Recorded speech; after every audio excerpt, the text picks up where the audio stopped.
हे आला आला आला तुमच्या डोक्याची बला. अरे नमस्कार सावकार साहेब, नमस्कार.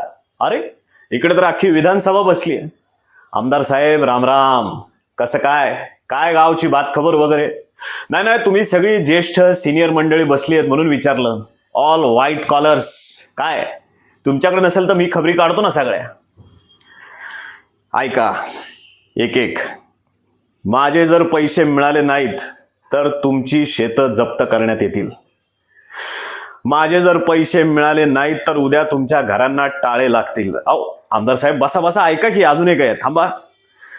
तुम्ही जगा नाही तर मरा, मला माझे पैसे परत करा. अरे सावकार साहेब, इथं कविता झाली. तुम्ही सगळे गावकरी कान उघडून ऐका.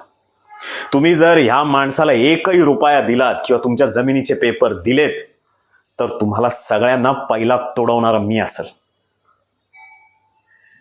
आणि तू रे सावकार, काय तुझं नाव? हंबीरराव. आता तू खंबीर होऊन ऐक.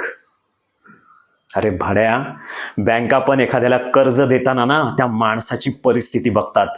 त्याची आवक किती, जावक किती, तो खर्च करू शकतो का नाही, तो परत हप्ते फेडू शकतो का नाही, हे सगळं बघून मग त्याला बँका कर्ज देते. आणि तू ह्या गरीब शेतकऱ्यांचे पैसे खाऊन बसला वय रे. जे आपल्या रक्ताचं पाणी करतात दिवसभर, त्यांचे पैसे गिळायला बसलायस तू. अरे जी लोक 50-100 रुपयासाठी आपलं शरीर सगळं उन्हात. काय तुला बोलू, पण मी आता हे सगळं होऊ देणार नाही. जबऱ्या नाव आहे माझं. जोपर्यंत तू ह्या सगळ्या गावकऱ्यांना त्यांचे पैसे, जमिनी सरसकट परत करत नाही तोपर्यंत मी इकडनं हलत नसतो.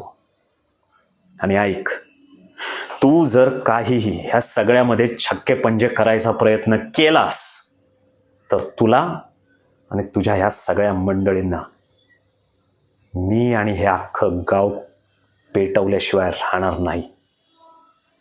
कळलं? चल कामाला लाग.